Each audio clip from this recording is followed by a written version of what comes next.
Walaupun mungkin sekarang rambut saya ini telah memutih, tapi putihnya bukan karena tua tampaknya itu, tapi karena ada gen. Kalau mikir juga enggak gitu kan. Walaupun sering nulis itu orang juga tidak harus mikir banget-banget menurut saya. Mikir biasa saja lah, biasa saja tapi dikerjakan kan begitu. Kalau dikerjakan ya selesai, kalau tidak dikerjakan ya selesai. Di sini juga hadir beberapa senior saya, kakak angkatan saya. Ada tadi Bu Siti Ngaisa. Halo Bu Siti Ngaisa. Oke Bapak Ibu yang saya hormati, saya akan share langsung PowerPoint saya untuk memandu acara kita ini. Izin share.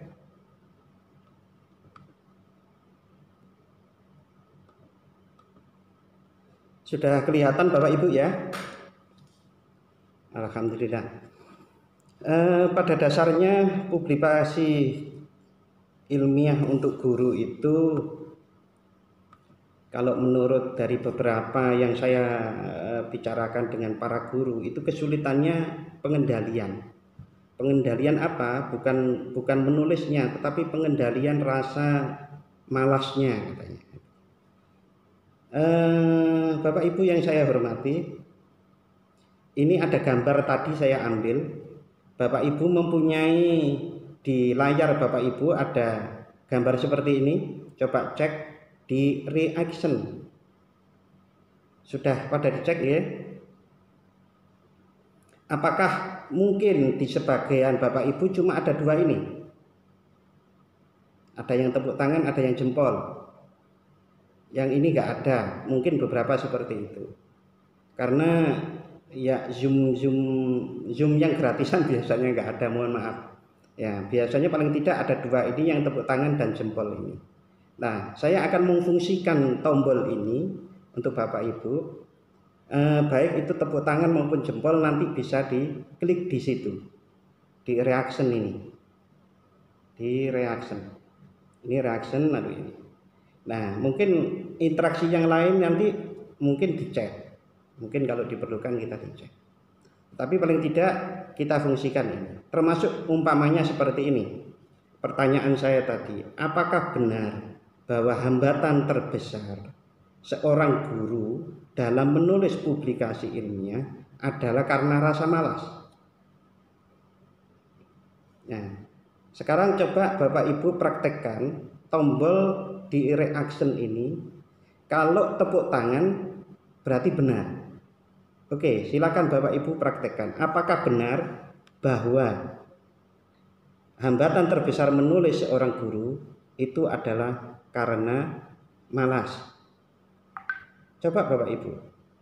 Tombol reactionnya diklik. Heni Wahyuni benar. Pak Burhan tidak.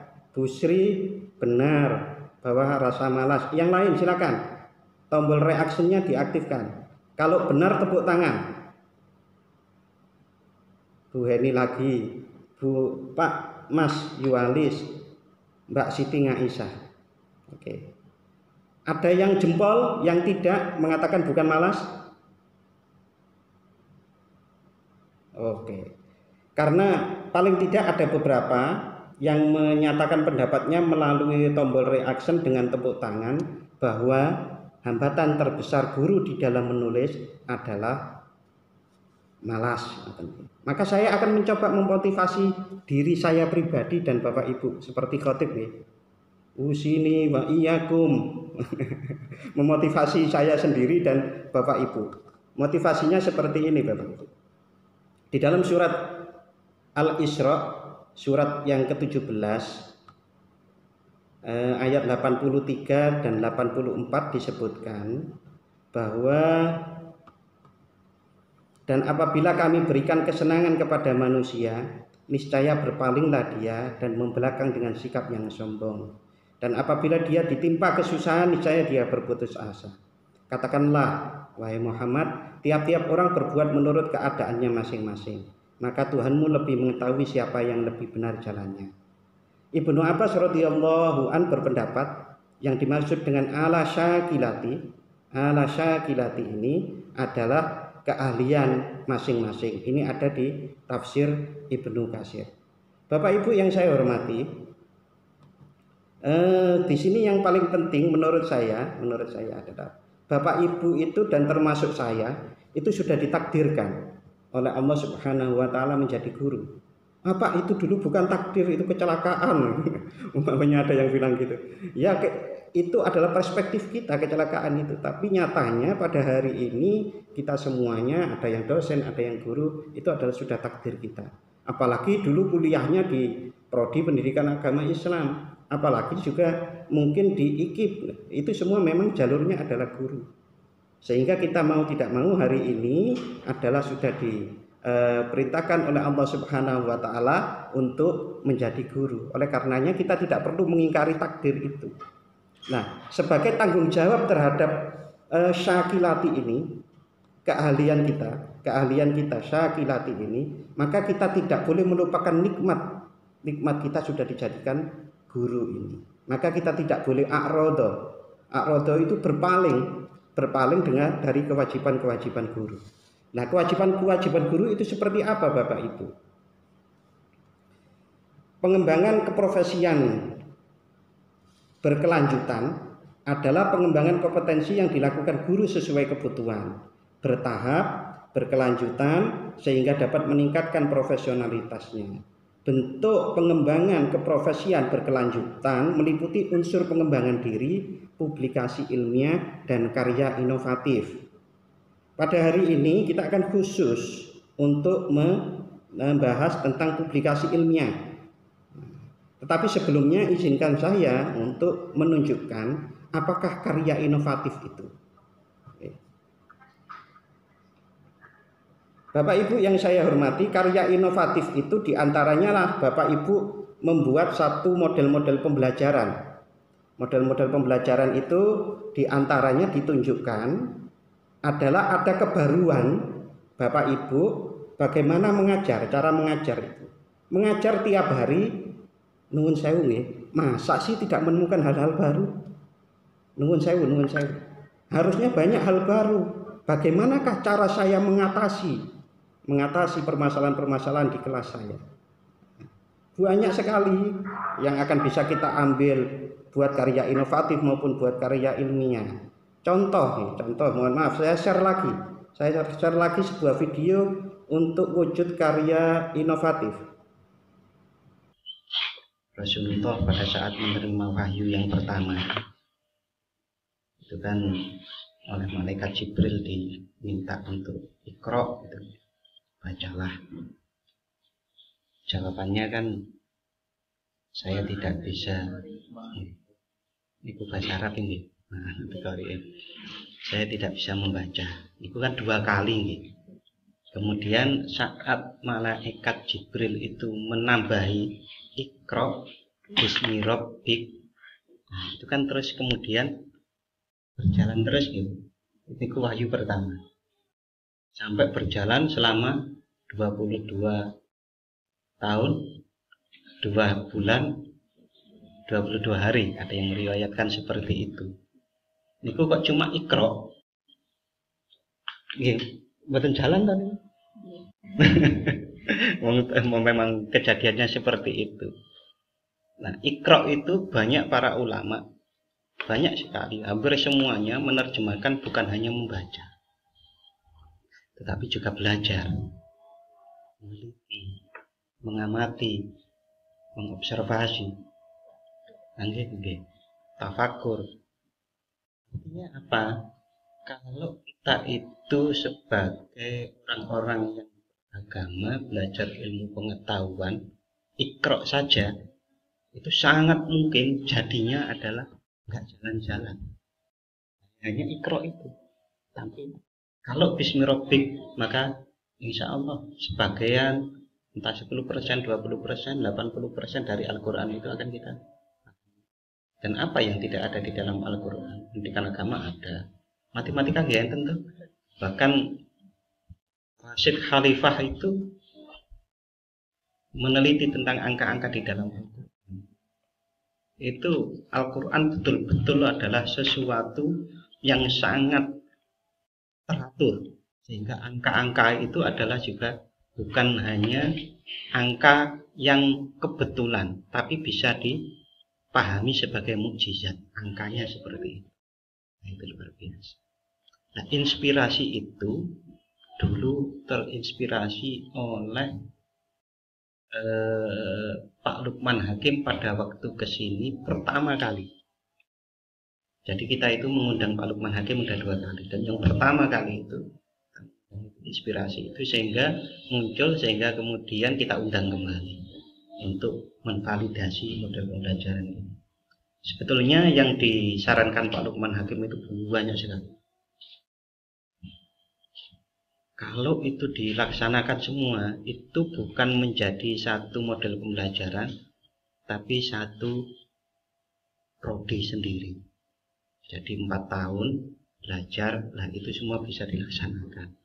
Nah, tidak mungkin. Maka kita kemas menjadi model pembelajaran seperti ini. Nah, model pembelajaran Iqra Bismi Rabbik itu juga bukan hanya kalau mulai belajar Bismillah. Bukan mengakhiri dengan doa, juga bukan. Tapi bagaimana secara komprehensif yang namanya Iqra Bismi Rabbik, nyebut nama Tuhanmu itu dilaksanakan di sepanjang pembelajaran itu. Susah betul itu. Apalagi gurunya, dosennya, dan kiainya, ulamanya menyampaikan sesuatu tapi dengan tetap menyebut nama Tuhan, itu susah. Nah, susah mana itu dengan belajar renang, itu saya pikirkan. Ternyata hampir sama. Orang belajar renang dari nol, belajar menyebut nama Tuhan pada waktu berbicara seperti ini. Tetapi ada bagian-bagian tertentu di dalam diri kita yang tetap menyebut nama Tuhan. Nah, itu bisa. Sayangnya, keterampilan menyebut nama Tuhan, saya menyebutnya itu sebagai keterampilan karena itu skill. Tidak dilatih sebagaimana orang belajar renang. Ini kalau susah. Orang belajar renang itu karena ingin juara, maka dia tiap hari, bahkan satu hari bisa jadi 2 kali atau 3 kali belajar berenang. Nah, orang belajar zikir, Bismi Rabbik dengan menyebut nama Tuhan ini belum sekuat keinginannya belajarnya seperti belajar renang. Nah, itu. Dan kalau masalah manfaat zikir kan sudah tidak harus kita diskusikan gitu. Itu banyak sekali. Nah, bagaimana ini bisa diterapkan di kelas-kelas kita? Itu saya membukanya dengan seperti ini. Ini sangat sering kita jumpai.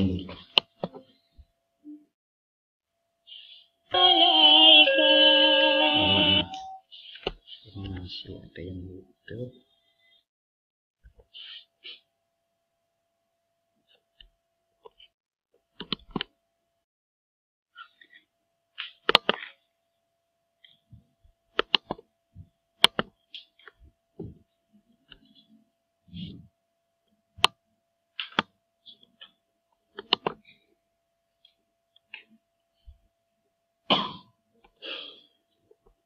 Ini sering kali kita jumpai.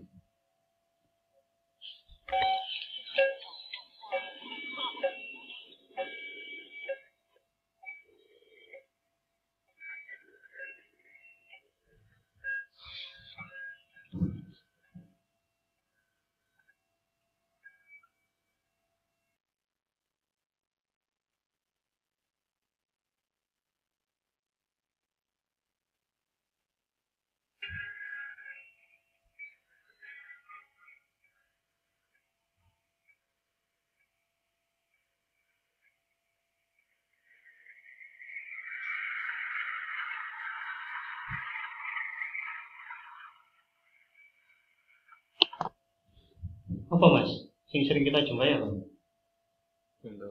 Belum tahu. Belum tahu. Belum tahu. Oke.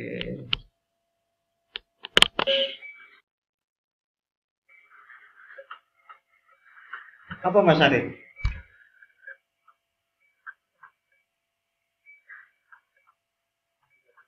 Belum tahu. Oke, kita kembalikan. Sudah tahu. Oh, menunggu. Ini harus dihubungkan dengan pengantar tadi. Iqra bismi rabbik itu adalah menyebut nama Tuhan. Lalu bagaimana kita mencoba menerapkan menyebut nama Tuhan di dalam kelas? Nah, saat ini kita lanjut. Kalau ini kita gabungkan dengan palang pintu di rel kereta, detakkan jantungmu dengan berzikir Allah, Allah, Allah. Sebut nama Tuhan kan itu tuh. Nama Tuhan Gusti Allah. Nah, Tuhan kita kan Allah. Kecuali kalau di sini ada orang non Islam ya, kita kan semua guru agama. Nah, maka kalau itu digabung, detakkan jantungmu dengan berzikir, itu jadinya seperti ini.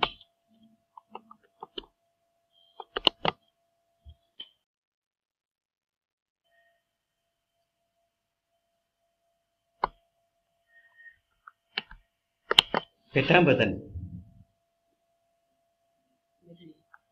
Beda. Napa, Bu? Lebih tenang, kayaknya lebih lambat.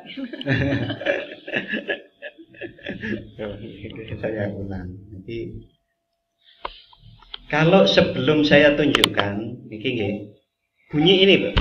Bunyi titut titut titut. Itu barengkan dengan detakkan jantung dengan berzikir Allah. Sakit nggih? Sakit. Jadi bukan suaranya. Manfaatkan suara itu untuk menjadi tasbih agar hati kita berzikir kepada Allah. Nggih? Itu nggih. Nah, makanya niki panitia dari Prodi Pendidikan Agama Islam niku maringi souvenir datang panjenengan sedaya pada Bapak Ibu. Sebenarnya niku alat penghitung zikir. Biasanya pulpen kok ganti alat penghitung zikir. Maksudnya ngoten niku. Nggih. Nah, kalau ini tadi di sini ini bisa begini. Sulit banget nih. Enggak lewat-lewat keretanya itu. Wah, aku jane yo pingin kaya sing kae nerobos-nerobos kae. Kan begitu. Tetapi saat itu kita barengi dengan zikir, kita akan menikmatinya. Sak nunggu-nunggu ya terserah aku zikir. Terus, gitu. Sekarang nunggunya buka HP, Pak. Nah, nanti bisa dikembangkan, Bapak Ibu. Nah, nanti saya bisa dikembangkan semacam ini pengembangannya. Mohon maaf, HP-nya dipegang sedaya. Jadi dapat sinyal UI gas tadi. Sudah dibagi ke Bapak Ibu. Belum. Enggak ada grupnya ya. Atau ditulis di kertas terus ditunjukkan gitu.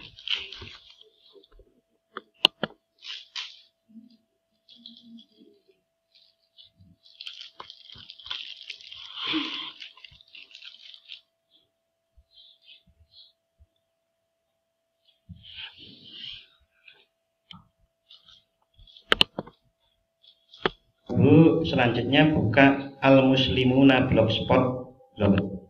Pertama ini model pembelajaran IPR yang itu, tapi yang dibuka yang kedua gitu. Tasbihku, tasbihmu, tasbih mereka mungkin berbeda. Nah, ini kemudian dibaca. Diklik lalu dibaca. Nah.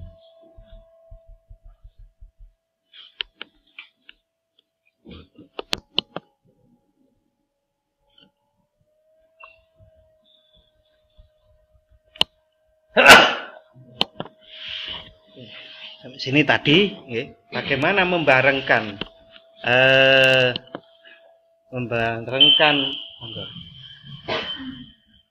detak jantung kita dengan entah itu suaranya portal kereta, detikan traffic light, itu kita tunjukkan kepada murid-murid kita. Kita bisa membarengkan itu semua.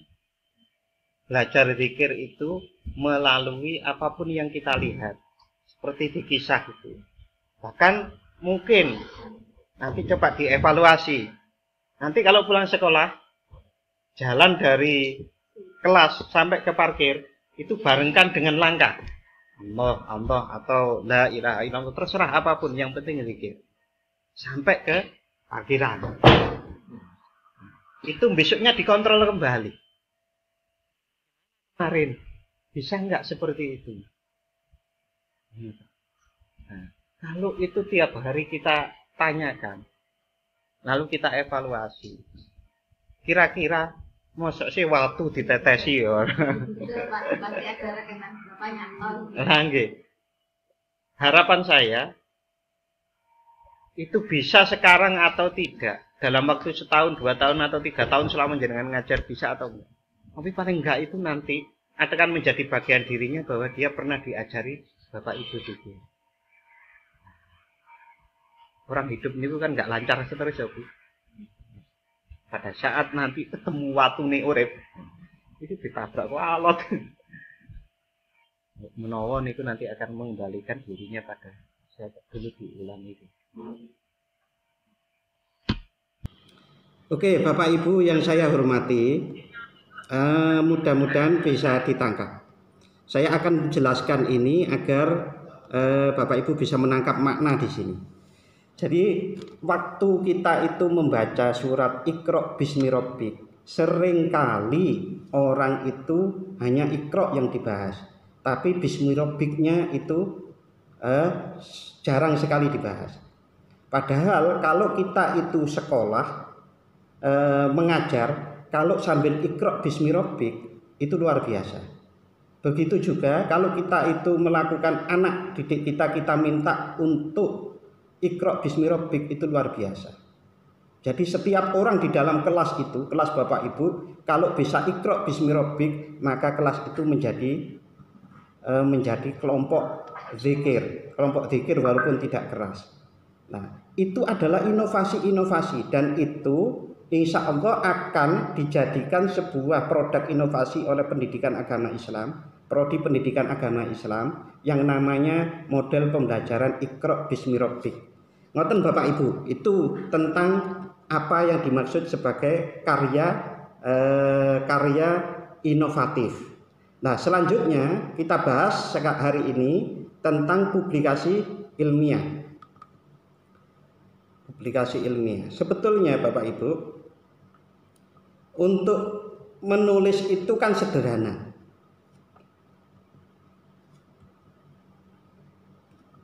Ini baik itu laporan hasil penelitian, tinjauan ilmiah, tulisan ilmiah populer, artikel ilmiah jurnal, buku pelajaran, modul atau makalah yang diseminarkan, pada dasarnya itu adalah sederhana. Sangat sederhana. Yang penting mau untuk menuliskannya. Mengapa saya bilang sederhana? Karena Bapak Ibu sudah membuat RPP.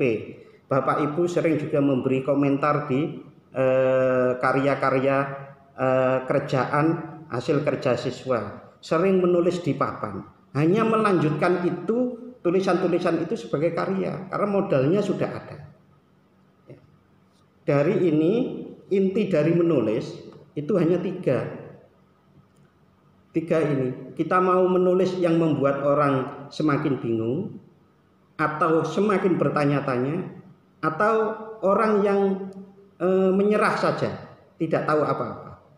Seharusnya menulis itu adalah mampu menghasilkan orang yang paham dengan tulisan kita.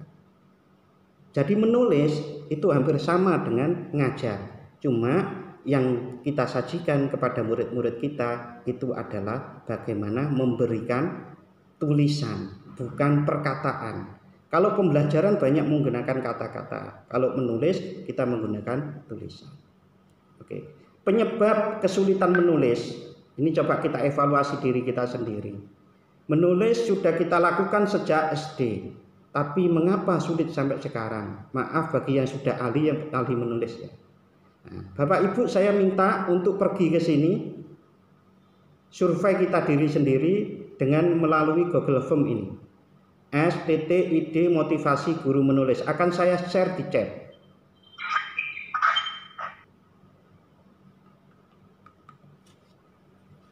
Ini beberapa hasil yang sudah masuk, ada 9 orang yang sudah masuk. Apa hambatan terbesar menulis karya ilmiah bagi saudara-saudari, Bapak Ibu semuanya? Oke, yang paling banyak untuk sementara ini malas.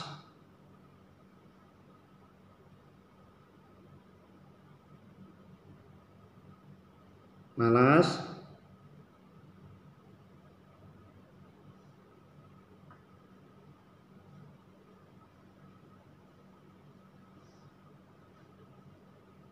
Oke, 15 orang masih malas yang paling tinggi. 17 orang masih malas yang paling tinggi. Persen waktu. Oke, Bapak Ibu bisa melanjutkan mengisi itu. Nah, untuk sementara saya ambil kesimpulan bahwa yang paling tinggi itu adalah masalah waktu dan masalah malas. Kalau masalah waktu dan masalah malas, maka sebetulnya mohon maaf, training ini kan nggak penting. Betul nggih? Karena apa? Karena kalau waktu dan rasa malas itu sebetulnya adalah terletak pada diri kita masing-masing, bagaimana cara mengendalikannya. Hanya situ. Hanya itu. Kalau waktu dan malas, maka itu kembali pada diri kita masing-masing. Tetapi ada beberapa orang tadi yang mengisi bahwa itu bukan karena rasa malasnya, maka coba akan kita lanjut yang ini.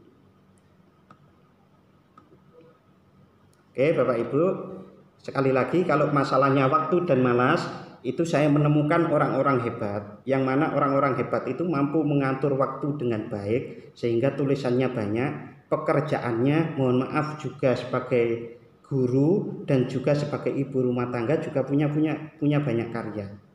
Salah satunya adalah guru berprestasi yang saya kenal di Jawa Tengah, yang itu luar biasa. Nulis artikel iya, nulis buku iya, tapi sebagai ibu juga iya, sebagai guru juga iya. Kalau masalah waktu. Nah, kalau masalah malas, maka itu menurut saya kita harus mampu untuk mengendalikan malas kita. Ada 2 hal yang menurut saya yang penting untuk menghilangkan malas itu. Yang pertama, seperti kata Adam Smith itu mengatakan penggerak utama manusia itu ada 2, ekonomi dan agama. Nah, kalau masalahnya itu adalah naik pangkat dengan membuat tulisan itu penting dan bisa menambah penghasilan, mengapa tidak? Kalaulah juga kalau kita menulis itu maka nama kita akan dikenang oleh generasi-generasi mendatang, karena tulisan itu tidak akan hilang, maka kita juga akan mendapatkan amal jariah dengan tulis menulis itu. Itu kalau permasalahannya malas dan masalah waktu. Kalau permasalahannya mencari ide, nah, ide itu bapak-bapak dan ibu-ibu yang saya hormati, ide itu tersebar di kanan kiri kita. Contoh, nuwun sewu, mohon maaf, khusyuk. Kalau kita pandang khusyuk itu diri kita sudah khusyuk. Apakah murid-murid kita yang kita ajar, entah itu di madrasah aliyah, madrasah sanawiyah, madrasah ibtidaiyah, SD maupun SMP, SMA, apakah sudah khusyuk? Kalau jawabannya belum, itu adalah ide bagaimana menulis tentang buku untuk meningkatkan rasa khusyuk. Nah, kita juga bisa mengambil ide dari hikmah. Hikmah apa? Hikmah saya jadi guru. Saya jadi guru sudah 30 tahun dan saya menemukan hikmah di situ. Gajinya tidak besar tapi jarang sakit. Gajinya tidak besar tapi bahagia. Nah, umpamanya begitu. Itu hikmah yang perlu ditularkan kepada banyak orang. Pak, umpamanya ada pertanyaan. Kalau khusyuk hikmah itu apa bisa dimasukkan ke jurnal ilmiah? Nah, sangat bisa. Bagaimana kita mengemasnya? mengemasnya. Coba cara mengemasnya itu ya, ini tidak saya bahas, stres dan lain-lain ini. Ini anggap saja bahwa kita semua itu banyak sekali ide. Banyak sekali. Oke. Saya akan langsung bagaimana untuk mewujudkannya menjadi tulisan. Menulis itu menurut saya Bapak Ibu ada dua hal yang penting. Senang dengan yang kita bahas, yang kedua paham. Itu yang paling penting. Saya menulis sebuah artikel ilmiah untuk media massa umpamanya, untuk media online selama ini, untuk 700 kata itu tidak lebih dari 2 jam menulis. Karena yang saya tuliskan adalah apa yang saya pahami dan apa yang saya sukai. Saya memahaminya itu. Nah, Bapak Ibu sudah mengajar 10 tahun, 20 tahun, 30 tahun. Tuangkan, cara menuangkannya, tuliskan dengan tanpa baca yang lain dulu. Pokoknya ditulis. Umpamanya dapat 1 lembar. Nah, setelah dapat 1 lembar, baru kita lakukan yang ini. Temukan yang kita sukai atau yang kita pahami. Tentukan kata kuncinya. Umpamanya tadi, contoh khusyuk. Cari di Google dengan tambahan jurnal. Umpamanya khusyuk, makna khusyuk, jurnal. Atau kalau ingin bahasa Inggris berarti jurnal. Atau kalau ingin buku, e-book. Wah, ini akan keluar banyak sekali. Sekarang dunia sudah sangat global dan globalnya itu hanya ada di hadapan kita, di tangan kita. Luar biasa itu. HP itu merubah segalanya. Maka kita mau baca jurnal, mau baca e-book, mau baca Ihya, mau baca tafsir Ibnu Katsir, mau baca, itu ada semua. Dan tidak hanya bahasa Arab, bahasa Indonesia juga banyak. Nah, dari situ kita setelah mendapatkan bahan-bahan itu, cara membacanya, waktu membaca bahan-bahan ini Bapak Ibu,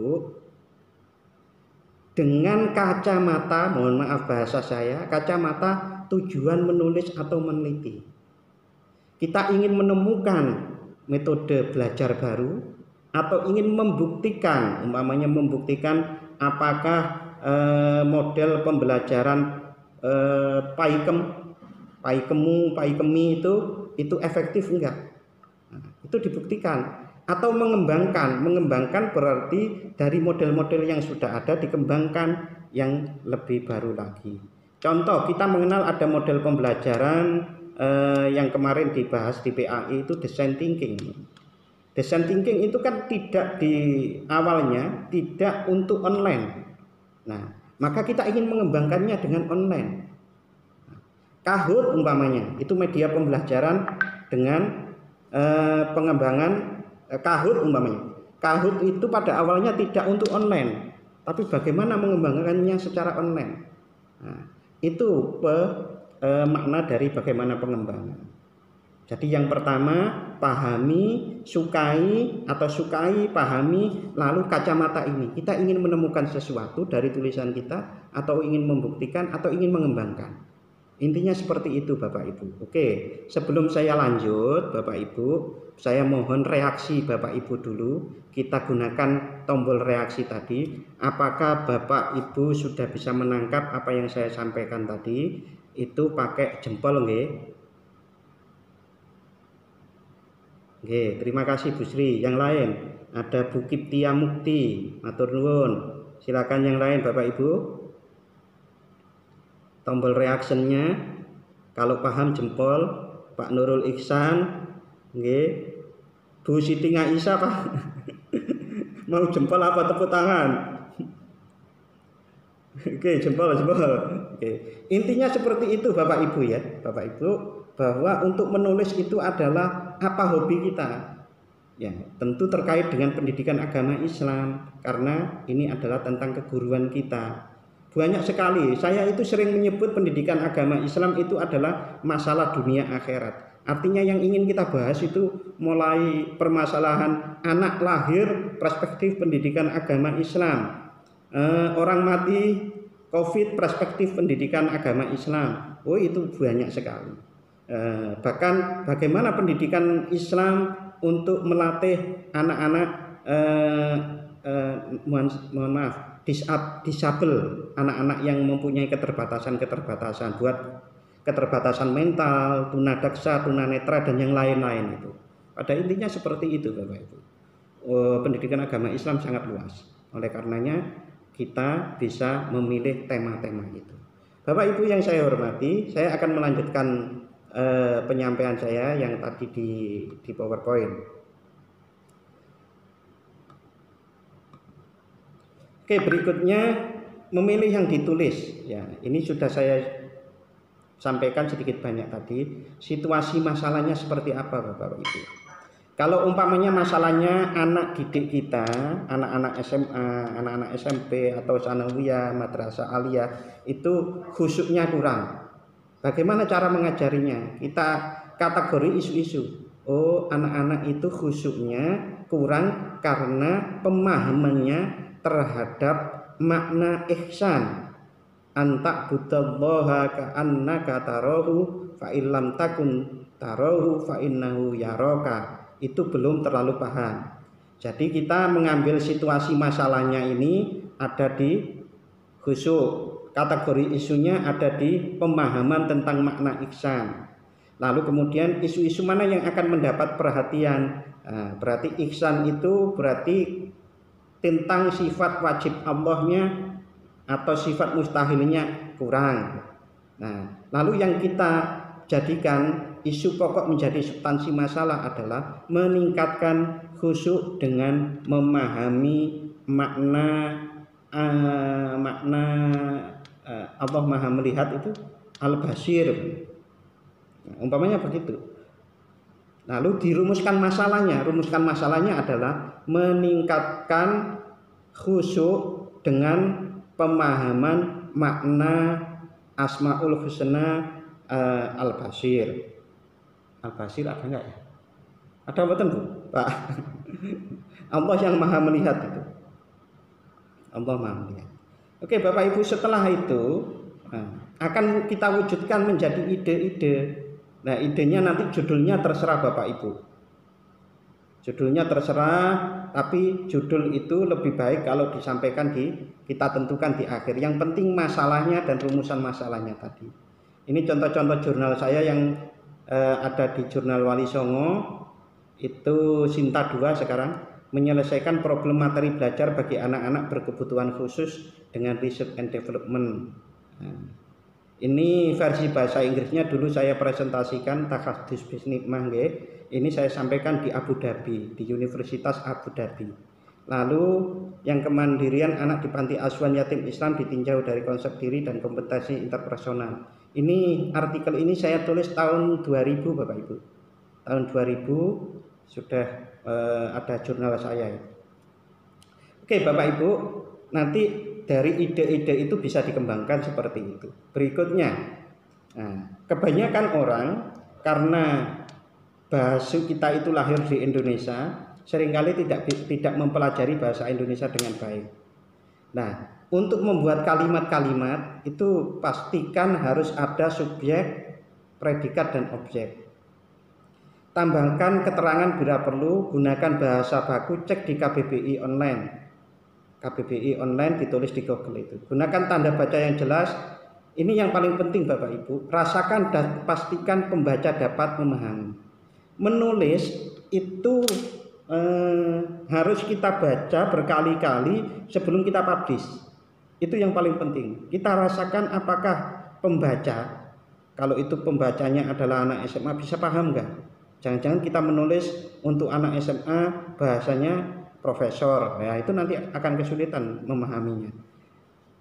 Usahakan antar kalimat ini mengalir antar kalimat dan antar alinea. Jangan melompat-lompat idenya. Satu alinea itu satu ide. Jangan lalu disambung dengan ide sub-sub ide yang lain di bawahnya. Jangan meloncat ide yang lain, nanti yang baca bingung. Sehingga akan memunculkan yang ketujuh, keseluruhan berita mengalir seperti aliran air, tidak ada hambatan sama sekali Bapak Ibu.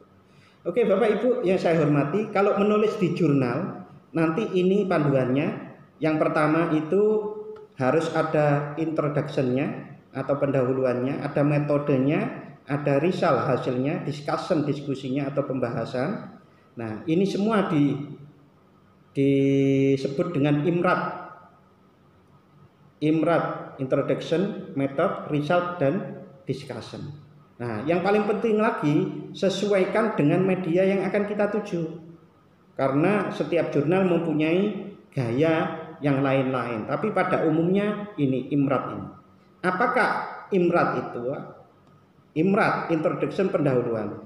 Tuliskan latar belakang topik dan masalah yang diangkat, meliputi problem yang perlu diketahui lebih mendalam atau mengusulkan sebuah solusi. Contoh tentang khusyuk tadi, bahwa Allah Subhanahu wa taala berfirman di dalam Al-Qur'an, fawailul lil musallin alladzina hum an salatihim sahun. Orang-orang yang sholat itu akan mendapatkan neraka kalau sahur, berarti tidak khusyuk. Maka itu dikemukakan, padahal penting sekali untuk membuat atau mengajarkan khusyuk ini. Nah, dengan cara mengupas Asmaul Husna tadi, bahwa Allah Maha melihat. Nah, Bapak Ibu, tuliskan juga di pendahuluan pentingnya ini diteliti prioritas. Nah, biasanya kalau masalah khusyuk banyak orang yang nggak menganggap prioritas, itu masalahnya. Contoh yang dianggap prioritas mungkin sekarang umpamanya validitas atau reliabilitas evaluasi daring. Nah, itu orang mungkin menganggap itu sangat prioritas karena harus segera diatasi bagaimana cara membuat soal dan menyajikan soal kepada murid-murid secara daring itu. Sertakan data primer dan data sekunder, ini yang C ini Bapak Ibu, sertakan data primer atau sekunder, ini bisa dicari melalui Google tadi. 5 tahun terakhir tulisan-tulisan di jurnal itu kalau kita googling banyak sekali. Yang kedua, metode penelitian. Jelaskan metode penelitian yang Bapak Ibu gunakan. Kalau umpamanya PTK, ya PTK-nya diuraikan. Jelaskan metode itu maksudnya adalah bukan mengcopy paste penelitian ini pendekatannya kuantitatif menurut Sugiono, bukan itu. Tapi apa yang Anda lakukan yang sudah dijalankan untuk menghasilkan tulisan publikasi ilmiah kita ini. Lalu yang berikutnya, alasan mengapa metode yang digunakan, mengapa kok metode itu yang digunakan. Umpamanya saya menggunakan metode pendekatan penelitian tindakan kelas. Nah, mengapa kok menggunakan pendekatan penelitian tindakan kelas? Kok tidak menggunakan pendekatan korelasional umpamanya? Ya karena yang pas adalah itu yang sesuai dengan karakteristik dari permasalahan kita. Oke, kalau result atau hasil penelitian itu isinya jelaskan hasil-hasil yang ditemukan. Nah, kalau itu penelitiannya adalah dengan metode wawancara, hasil wawancaranya. Tapi jangan hasil wawancara semua dimasukkan ke tulisan kita. Tapi dari hasil wawancara itu kita kategorisasi mana yang sesuai, yang menjawab rumusan masalah kita. Yang berikutnya, soroti metode dan hasil mana yang paling penting. Nah, yang paling penting yang sesuai dengan rumusan masalah itu disajikan, bukan semua disajikan. Seringkali orang itu kalau menulis, kalau di skripsi itu yang disajikan banyak tabel kursi sekolah ini mempunyai 40. Nah, pertanyaannya adalah itu korelasinya dengan rumusan masalah kita apa? Kalau ada ya tidak apa-apa. Tetapi kalau tidak ada, tidak perlu kita menyajikan data-data seperti itu. Nah, yang keempat Bapak Ibu, itu discussion atau pembahasan. Menafsirkan implikasi hasil-hasil yang telah ditemukan. Umpamanya kita meneliti tentang validitas dan reliabilitas evaluasi secara daring tadi, maka kalau hasilnya itu tidak reliable, maka hasil ujian-ujian kita pasti feedbacknya akan jelek, tidak sesuai dengan keadaan kemampuan atau kompetensi dari murid-murid kita sesungguhnya. Nah, itu implikasi itu kita ungkap di dalam tulisan-tulisan di tulisan kita di bagian pembahasan ini. Tafsiran harus menjelaskan apakah masalah telah terselesaikan dengan sempurna ataupun memerlukan penelitian lanjutan. Nah, ini di akhir-akhir pembahasan seperti ini diungkapkan. Penelitian ini mempunyai keterbatasan ini sehingga perlu ada penelitian kelanjutan. Yang C, jelaskan dari hasil kacamata dari tujuan tadi. Apakah berarti dengan temuan penelitian ini maka pengembangan model pembelajaran. Ini kalau kacamatanya adalah pengembangan. Atau kalau pembuktian contohnya, maka dengan hasil penelitian ini maka yang dinamakan metode contoh metode OHK namanya, itu tidak efektif untuk pembelajaran secara daring. Nah, contoh-contoh seperti ini itu harus diperkuat di dalam tulisan. Karena reviewer dari yang menerima tulisan Bapak Ibu, lalu kemudian direview, itu melihat hal-hal itu. Kalau hal-hal ini dikemukakan, insya Allah diterima. Ini contoh PTK yang dipublikasi. Ini PTK saya. Alhamdulillah ini membawa saya anugerah untuk sampai ke Mekah sambil umroh. Meningkatkan kualitas pembelajaran fikih melalui model snowballing, ini yang di jurnal Milah. Ini PTK dari guru SD Bapak Ibu, guru PAI SD, ini bisa menulis seperti ini. Nah, Bapak Ibu yang saya hormati, tahun kemarin saya sudah mencoba membuat grup untuk bagaimana menulis ini, untuk jurnal-jurnal ini di salah satu kabupaten di Jogja ini. Dan dari 40 orang yang berhasil masuk ada 2 kayaknya. Ada 2. Itu lumayan atau lemah saya nggak tahu, tapi lumayan ada yang sudah dipublikasi, sudah diterima, paling nggak ada 2. Nah, Bapak Ibu, sebagaimana tadi diungkap oleh moderator, saya pun saat ini sekarang menanggung jawabi sebagai editor di Jurnal Tarbawi. Saya juga kenal pengelola Jurnal Milah. Nanti kalau memang Bapak Ibu dari hasil motivasi saya ini, kalau bisa dibilang bahwa saya memotivasi mari menulis ini, nanti bisa dimasukkan ke sana. Nanti bisa menghubungi saya,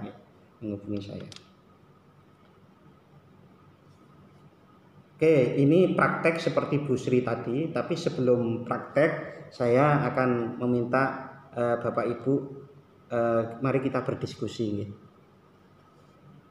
Untuk sementara apa yang saya sampaikan cukup Pak Iksan, kita diskusi mungkin lebih baik lagi, dan saya berharap dari diskusi ini akan memunculkan ide-ide yang segar agar kita bisa betul-betul menulis lagi. Saya sudah beberapa minggu ini nggak nulis juga Pak Iksan, gara-gara jenengan. Oke.